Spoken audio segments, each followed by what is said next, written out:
Good morning, good afternoon, good evening, wherever you may be listening to us. This is the Undivide Project Podcast, Changemakers Edition, where we have fascinating conversations with people who are doing their very best to help the public, people, and planet. My name is Monica, and I'm your host, and I am so excited to have a justice conversation with Wendy Nystrom. Wendy, thank you so much for joining me. Thank you so much for inviting me. I love what you are doing with the Undivide Project and the communication, education, outreach you are doing with your group. Thank you. That's our for the planet piece of it is we want to get out there and have as many people having the kind of conversations we're going to have today. And I told you, I said, everyone starts with an origin story. And it's particularly pointed because at some point, right now, people are listening to this as an audio cast, but we are going to re-release this as a video cast, which means folks will get to see your Wonder Woman mug at some point. And so superhero every hero has an origin story, something in your life that was a cataclysmic moment that made you say, I want to take on this grand challenge. So I'm excited to hear what your origin story is. Sure. I'm complicated, actually. So I'm a geologist and geochemist by degree. I took my first geology class in the eighth grade. I went on geology trips as a kid, so I was super into rocks and the environment because I wanted to know how things happened. Why is there a mountain there? Why is there a stream there? Why are there deserts? I was, perpetually asking why. And then I moved into the environmental world. So I was a field geologist and I saw the pollution, contamination, all the groundwater contamination happening with, pulling up a baler full of oil. And I thought, this is bad. Like, you don't see it when you're walking across a field, but underneath is a ton of contamination. And I transitioned over to insurance because I actually wanted to start helping people. I saw people with contaminated land losing their entire life savings because one, they either didn't know it was there, it's from the 30s or the 40s or before their time, or an accident happened, a leak happened. They're not malicious people, but an accident happened and it's hundreds of thousands of dollars, if not millions of dollars, to clean up. So the insurance side was pollution and environmental insurance, so specialized coverage for such releases. And I spent a good 20 years in that industry. And it's a very difficult industry, especially for women or people of color. And I kind of had it. After 20 years of that, I was pretty much done with that world, and I wanted to go back to my environmental roots, and I really wanted to go back to actually helping people. And by helping people, I thought, okay, I had no clue. It was basically one foot in front of the other. What am I going to do? I went back to school. I enrolled at UCLA's certificate program, studied sustainability from the ground up. Had an amazing teacher, Nurit Katz, who really just engaged everyone. Like, she's a spectacular human being. And she really taught us the roots up of what sustainability is and let us choose the path. And for me, I focused a lot on the social injustices I saw in the world, in addition to a lot of wildfire, because I live in California, and energy burden. People don't know what energy burden, that means you can't afford your electric bill. You can't afford to heat or cool your house, which is what we're facing. And social justice became so important to me because I wanted to level that playing field for everyone, to have equal access to education, to certain products, certain rights. And I started my own webcast, Environmental Social Justice. And through that, I interview people talking about new technologies or the charities they're working on, or 501c3s, basically bringing that information to the general public, because as a scientist, we were always using jargon and acronyms and talking above people. I'm like, we got to stop using jargon. We got to stop using acronyms. We need to talk to the general public in a simple, concise manner. And that's when I also learned that if you don't understand it, what you're talking about, you cannot explain it simply. And I learned quickly how many people are kind of faking it, pretending to be environmental experts or ESG experts. Yes. And when you kind of dig down and like, could you explain that simply? Like, talk to me like I'm 5. They can't. And it's just that is my passion.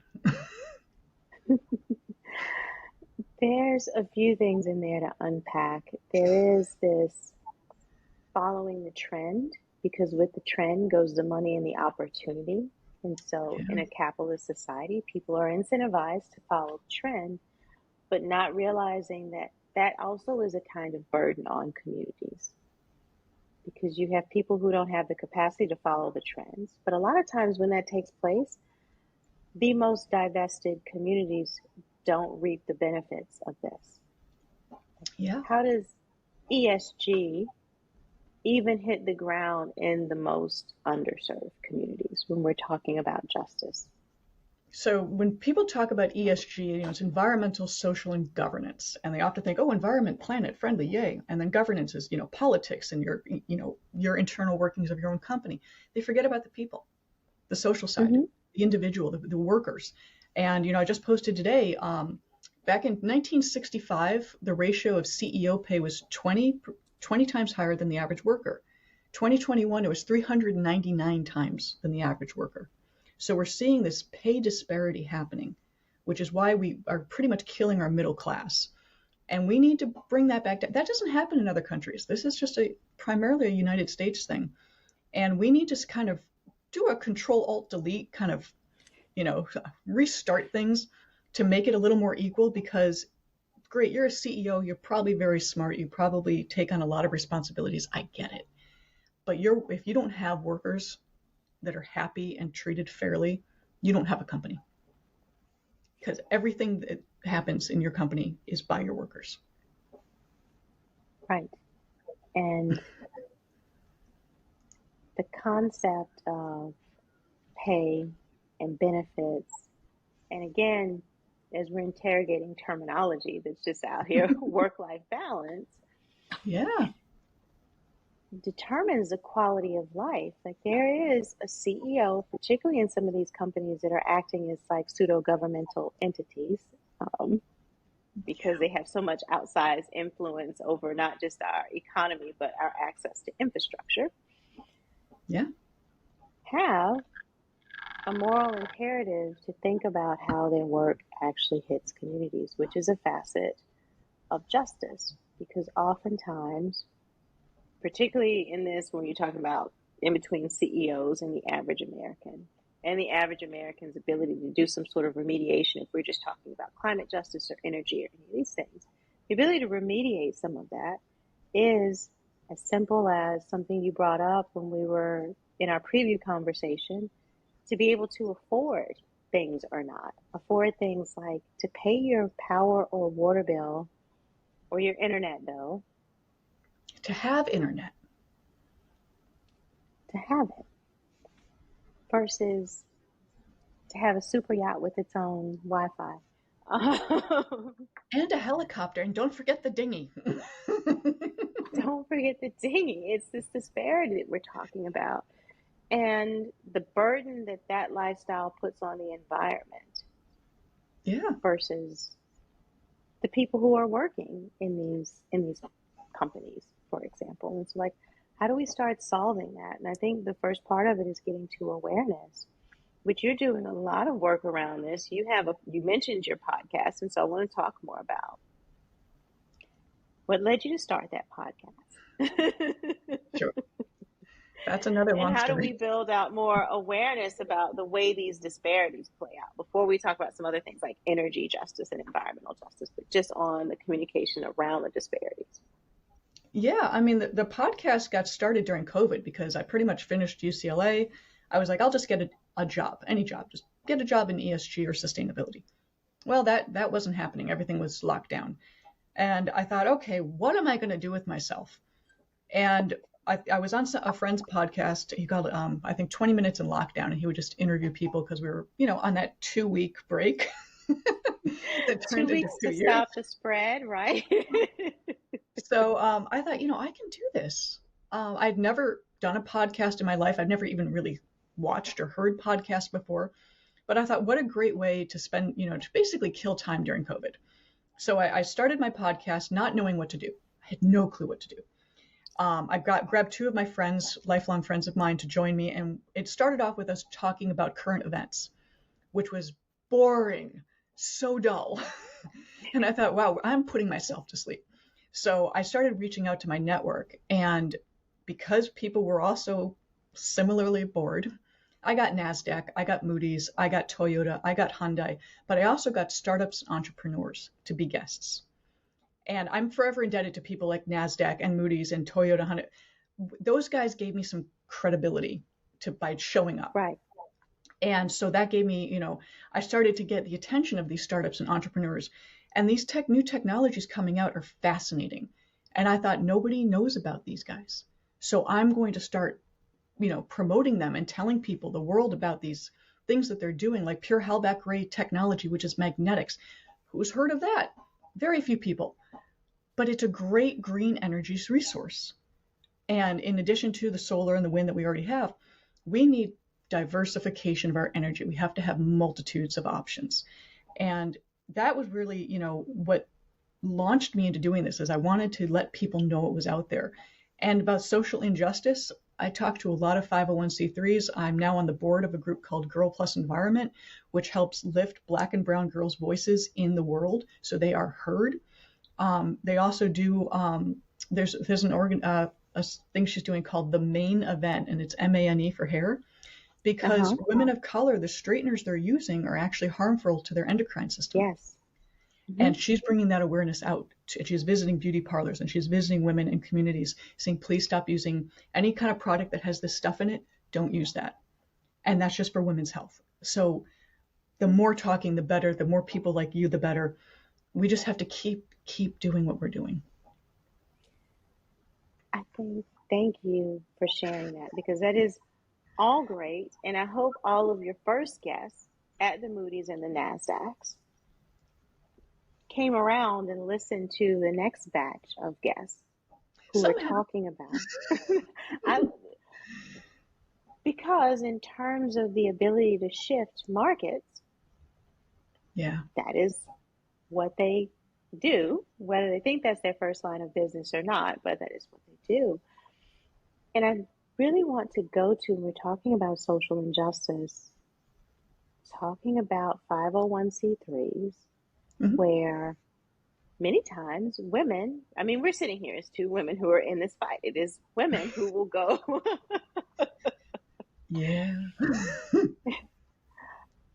to the solution with full appreciation for the fact that we are also living on the front lines of the problem.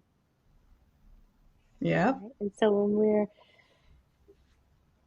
I think there's an evolution of terms when we're talking about environmental justice, climate justice. I even say digital justice sometimes in my work. But they're all intertwined, and they all fall on the heads disproportionately of Black and brown folks who are women. And what is it about women? Oh, that's a big package to unpack. Let's start. I mean, I just had this conversation recently where they say, well, girls mature faster than boys. True. But then we're not allowed to be the leaders. Interesting. They say that, we're too emotional. Well, there was a study done in England many years ago. I can dig up the source. But basically it was in England, and they took a group of 10-year-old boys and a group of 10-year-old girls, and they taught them things like cooking, cleaning, taking care of themselves. And then they put them in houses separately. Let's see what happens for a week. Boys went total Lord of the Flies. They had food fights. They ate junk food. They made a mess. They, nothing. The girls, within the first couple of days, they had, I think, actually, let me restate, I think it was a month, not a week. But the girls initially, they had little cat fights and they had little bickering sessions. And then they organized. And they said, you're in charge of cleaning, you're in charge of cooking, you're in charge of education, you're in charge of organizing. And all of a sudden, they had a whole little system. They had sit-down dinners together. They created a society. And yet we're not the leaders. Very interesting fact. So that's another thing I push for is, coming from corporate insurance, I kind of saw quite a few people getting promoted that a lot of it had to do with who you were related to. So there was nepotism. But I saw a lot of people that I was treated very differently. And a perfect example is, I'm going to go there. Yes, there was, I trained a young kid. There was this young kid that is trained fresh out of college. Great kid, hard worker. Like I was blessed to get him because I had no choice in hiring hhim. They just said, here's so-and-so, he's, train him. I'm like, great. Hard worker, good kid. And I noticed almost immediately when he came into the office, all the executives came out of their offices. Who are you? Where'd you come from? Oh, let's talk. Let's hang out. These were people in the 3 years I'd already been at this company, never said a word to me, never acknowledged me, never looked at me. And I was not only working as an underwriter and handled the entire West Coast by myself for this product line, I was speaking at conferences. I was teaching continuing education classes on pollution and contamination. No one cared. In fact, I had a manager say, "You do nothing special." Wow. Yeah. So I was Wow. like, interesting, very interesting. And it did sour me. And I was, again, not the kid's fault. I never treated him differently about it. But I was just like, shame on you, the senior staff, for completely falling over yourselves because this new kid walked in and they invited him to like golf things. I'd never been invited to the golf thing ever. And within his first 2 weeks of being with the company, I was speaking at a conference on behalf of my company. And he calls me, says, "How do I get to such and such golf club?" I'm like, "What?" Wow. Wow. Wow. And I'll leave it at that. That was just one of many personal experiences. And I'm sure that as people, and particularly women, are listening, the unfortunate truth is that we can fill in the blanks of how that story went and how his transition went because that's relatable to so much of our experience. Oh, yes. And I'm a huge advocate This for is the LGBTQ community as well because I had a colleague, I was me in charge of the Pride Month at my company. And I said, hey, we're going to do colors. And he said, I am gay, but don't tell anybody because I don't want to get fired. I was like, I will keep your secret. I will not say anything. But wow, that still happens. That still happens. yes, it's I say this in Spanish in our bilingual household because we don't have a word in English that captures the same spirit. It's called negandeando, like to kind of like negate, erase, remove someone's whole experience. And so as soon as you said that, I was like, that term, a series of phrases that were saying, like, I know what was happening to her in that moment. I know as that young man ascends through no direct action of his own, what will continue happening to her and other people surrounding him. And then when you brought up the LGBTQ plus community, when we talk about anything justice oriented, Yeah. there's a spectrum. Unfortunately, I'll say there's a spectrum of suffering. Yes. Yes. And no matter what we're talking about, if we're talking about environmental justice,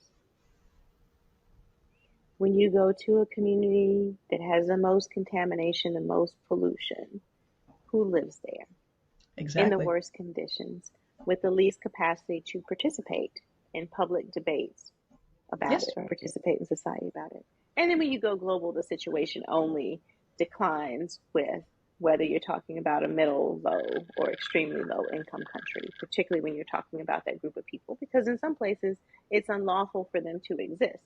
So in American context, we have people being afraid to lose their livelihood. In other contexts, we have people that by law say you shouldn't actually be. But then you Wow. have to solve all these grand challenges at the same Well, I time. mean, when you talk about contaminated land and people who are exposed, the higher percentage of exposed to pollution, yes, it is Black and Brown communities. And that, let's just start, it was redlining, where people were allowed to buy their Yeah, homes. And it's just continued, even though it's 50, 60 years later, it's continued to progress that way because it was basically an imbalance of generating wealth. So people say, oh, just move out of your neighborhood. It's like, well, 60 years ago, we were allowed to live here. The property value is still lower than it should be. Whereas this other family was allowed to live anywhere they chose, and their property value went up. So they were able to build on wealth. So this is a long term problem. And of course, there isn't one solution. There's going to have to be multiple solutions. And personally, coming from an environmental standpoint, power plants that are belching out pollution should just be retired. It's a yeah, slow transition, but we can do it thoughtfully. We can do it carefully because when you have solar, when you have wind, when you have, I'm a huge hydrogen fan personally. I think hydrogen's fantastic. There are multitudes of other things we can do. The pure Hellback array magnetics, great technology right there. Is everything perfect? No, they all have their drawbacks, which is why we diversify. But when people say, leave the power plants alone, et cetera, what do you love about air pollution? What do you love about smog? I mean, 8 million people die a year just from air pollution. How about that? Can we just start with a really simple one right there? That we lose human beings at this rate. And, we live in a capitalist society. We talk about access to capital and capacity to produce. Every one of those people, even if you don't care about social justice, and there are some people who just They don't, just, oh, I know.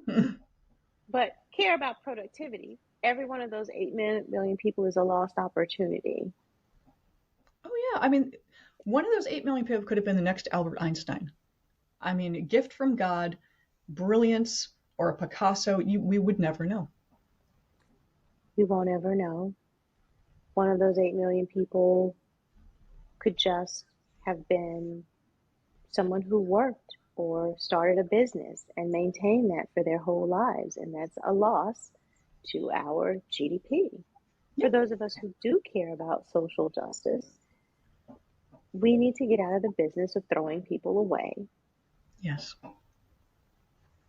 because we can, because it's the short-term decision.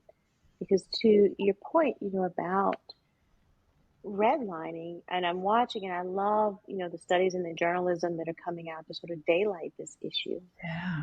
The thing that people don't understand is that while folks were redlined into certain spaces and could only buy their homes in certain areas, it wasn't just to separate certain undesirable groups that the majority did not want to socialize with.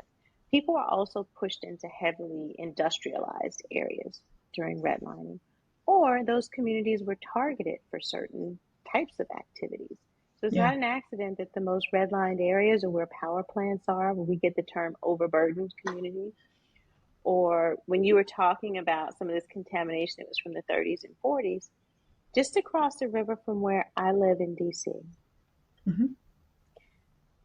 on one side of the river, the Anacostia community during World War II got the munitions factory and all of the contamination that comes with the munitions.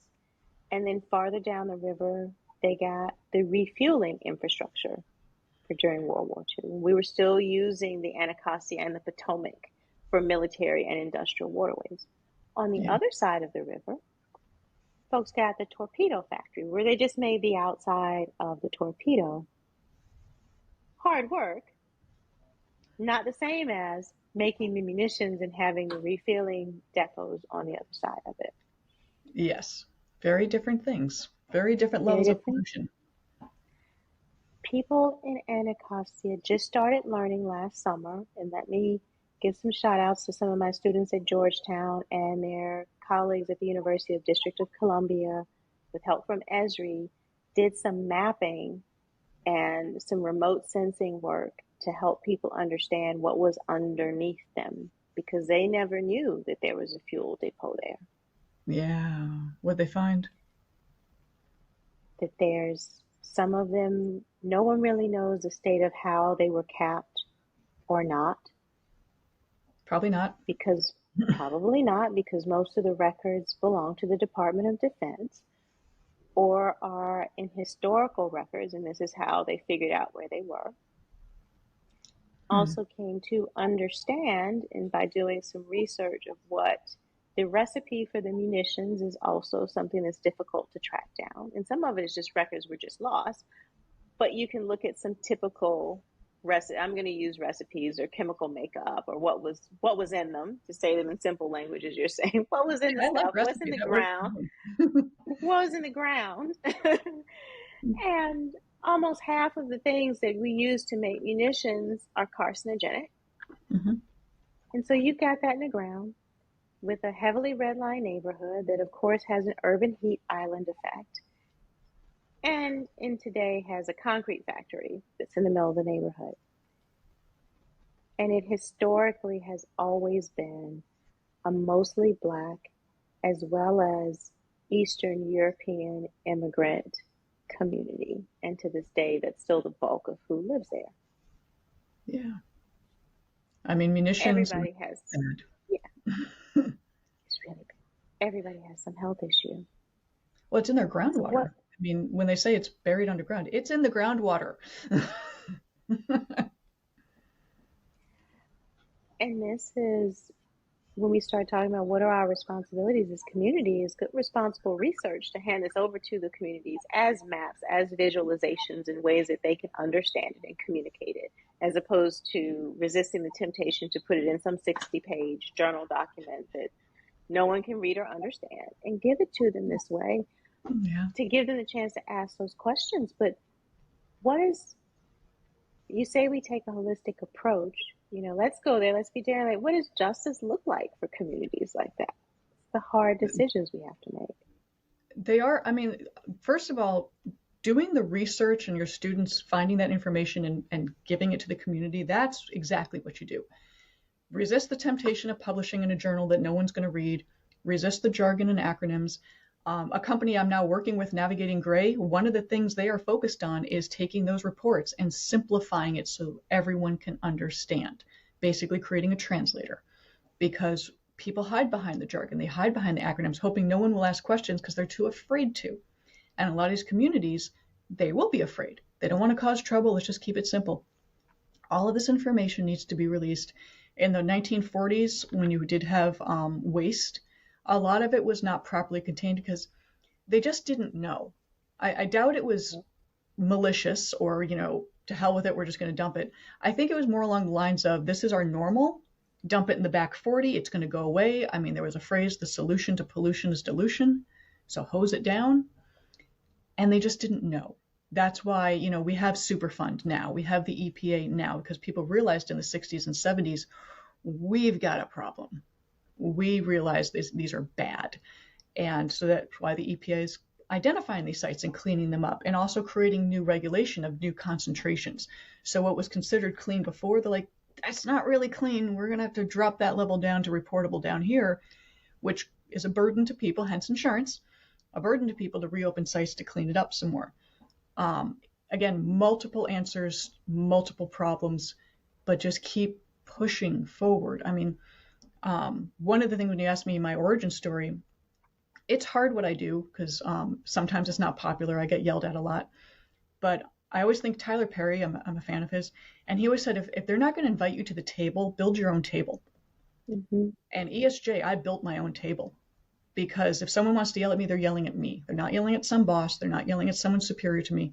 Yell at me all you want, but I'm going to keep continuing with explaining to everyone what's out there, what's happening, what the conditions are, and how to fix it. We need to focus on positive. There's, I mean, in the Yes. news and the media, so many people, for the love of God, please stop putting some woman on a beach and holding up plastic and saying, oh, we got a plastic problem. We know. How about bringing in a scientist, geologist, to say, here are the solutions we have at hand. Here is what we can do to make things better and to start acting. We keep telling people the time to act is now. No more conferences, no more meetings, no more summits where you have 400 private jets flying in for a networking event. Just, we know the solution. We just have to actually implement it. Right. I agree with you. These talk fests, Oh, which some countries have stopped attending because they've realized that that's just what they are. And even in that, there's injustice, oh, right? absolutely. Absolutely. Because COP27 was in a resort town in Egypt that is extremely difficult to get to. Even if you're from Egypt and you know where you're going, Yeah. not the easiest place to get to. And if you're someone who really needs the solution and wants to talk about it, it's very difficult to get to. And so you either Expensive. need expensive to go Yeah. and be there, or the World Economic Forum is in some ski resort town. So what does that say about the seriousness of having real conversations about justice? And yes, I probably, just got disinvited, or anyone who was ever thinking about inviting me to one of these things is now saying no. And I'm okay with that, actually, Um, because you're speaking the truth. nothing's accomplished there. Yeah. And we're getting into what I'm calling climate change and disaster porn, where we like to put these pictures up to Yeah. show how bad it is, or show these videos, or make these Oh, documentaries. yeah. And it's a disservice because I think what it does is overwhelms people Scares them. to the point, scares them to where they think that there's nothing that can be done. So, or there's no documentary about what the solution is. Yeah, funny that. Or No, it's the photos ego. of solutions, right? Yeah, it's the eco anxiety. When I first started ESJ, environmental social justice, here I am catching myself in acronyms. I was told, "Oh, you'll never be popular because you need to slap people or turn over tables." I'm like, I don't do that. I don't pick fights. I don't. That's just not me. And with the eco anxiety, I've had many people with children in their 20s who are devastated, thinking the world's going to end. Why bother? Some people are, they'll cry themselves to sleep at night. And I've always said to them, have your kid call me. I will talk to them. Because yes, we're in a bad situation, but we can fix it. I mean, when COVID was a great example when all those factories shut down and the air cleared up. Mind you, still the upper atmosphere had issues, but the air cleared up. We could see a difference quickly. So we know Yes, it's possible. And we have to focus on that possibility.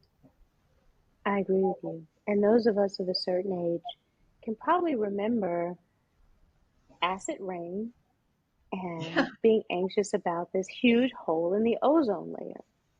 Yeah.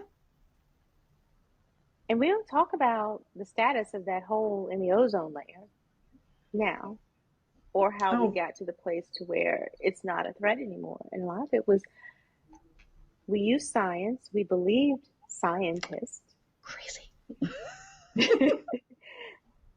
and private industry did its part, which was took the science and engaged in advertising campaigns and told us what to do. It's sort of Yeah. like it's the CFCs. And so we're going to ask you all to stop using certain products, and we're going to stop putting certain products in certain containers, and we're going to stop using certain chemicals. Yep. And this is the way forward. But there was a point in time when you were worried about acid rain, and we don't anymore. And so we should know to look at our recent and less recent history that we can do this. But I agree with you is that we're not We got to start communicating it in a promoting. way. We have to promote the positive because if people are only bombarded with the negative all the time, then you feel powerless. I can't do Right? anything. Why bother? My favorite, I'll be dead by then. Who cares? Great attitude. Um, we have to focus on the solutions, what we can do, little changes. I mean, when people say, I met someone a couple months ago, he's in his 70s. He said, I'm not going to be able to make any real change in my life, so what do you recommend? And I said, stop buying stuff you don't need. Over consumerism. That's Yeah. huge. It hits, industry, manufacturing, shipping, greenhouse gas emissions, everything. Stop buying stuff you don't need. That's it. He said, that's it. I said, yeah, just do that. That'll make a huge change, actually. Over shopping, over consumption. That's, yeah.